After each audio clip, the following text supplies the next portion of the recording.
Bledsoe was arrested. Patrick Montgomery was in court. Jonathan Manapa will stay in federal custody. No, I don't take responsibility at all. Hey everyone, welcome to the show. So 57-year-old Pennsylvania resident Lynnwood Nester had searched online in advance of the Capitol attack. He was trying to figure out what the firearm laws were in D.C. He then went out and he purchased a bunch of alternative weapons. So Nester planned to travel to D.C. with a group of friends, and he was messaging them and he was telling them what he was finding online about the D.C. laws. And he shared that he'd be hit with a felony, or they all would, if they got caught with a gun. So in his estimation, he said it wasn't worth the risk. And some other members of his group concurred. One member, though, Sandra Wire, who you might remember, she said, quote, "I'm taking my weapons. My plan is to take out as many Antifa, liberals, and BLM from a high vantage point, as many as I can in the first hour. I will then blast my way into the Capitol and take out several Dems and rhinos." So on January 4th, Nester messaged this Wire woman, and he said that he purchased, quote, "another taser, 2 pepper sprays, and a 3-inch knife."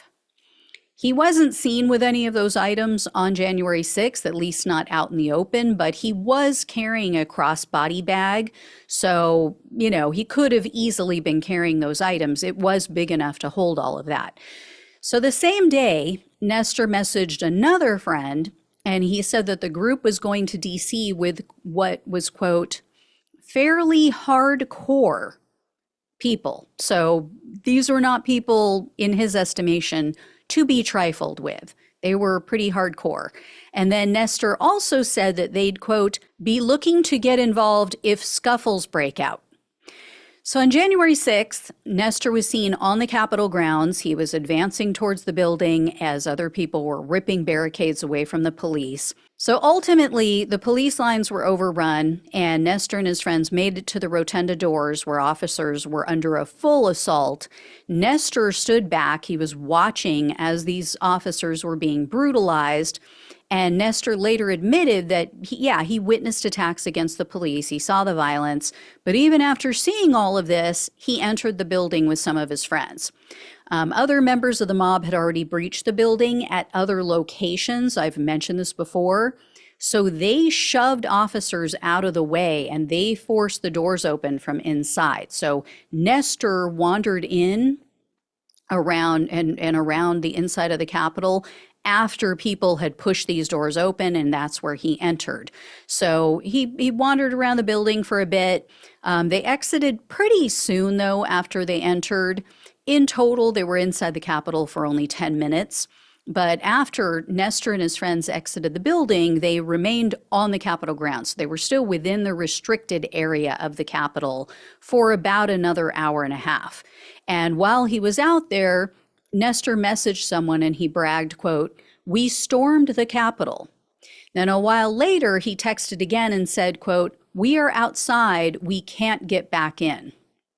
And then the following day, Nester messaged with someone on Facebook, and he mentioned, or the friend mentioned, Ashley Babbitt being shot. And then Nester replied that, quote, "Everyone in our group was prepared to go down.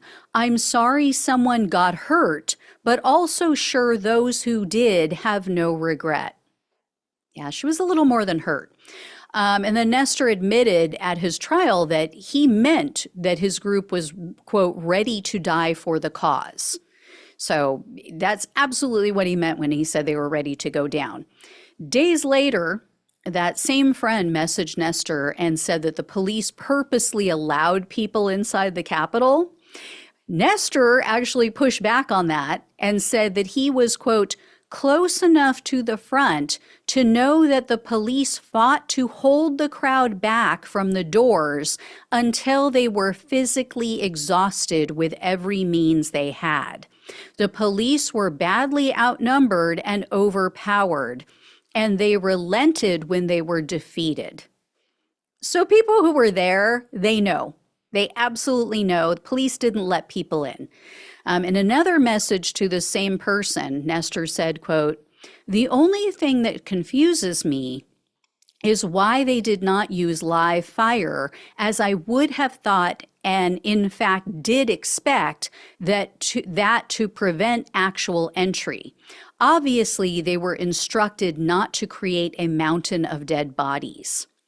So Nester was arrested on May 20th of 2022, and he was charged with entering a restricted building or grounds, 2 counts of disorderly conduct, and parading or demonstrating in a Capitol building. Unlike most others, Nester refused a plea deal. He took his case to trial. He spun some very interesting tales when he testified in the trial. Nester admitted to all of the violence that he witnessed, but he still tried to convince the jury that he thought he had a legal right to enter the building. So in March of 2024, the jury convicted Nester on all 4 counts. He was looking at up to 3 years in prison, 12 years of probation, and $210,000 in fines for the total combined counts.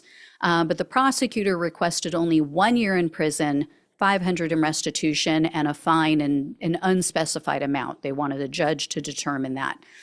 So U.S. District Judge Tanya Chutkan presided over Nester's case, and in the end, he was sentenced to 10 months in prison, 6 months of probation, $500 in restitution, and a $500 fine. A strong sentence for someone convicted of nonviolent misdemeanors. These are all 4 misdemeanors. You know, had this been almost any other judge, he would have gotten off with a few months at the most. So that's why I'm so happy that Judge Chutkan is handling Trump's attempted coup case. So he will not be out. Guess who will be in lockup during the presidential election in November? He will not be voting for Trump in November.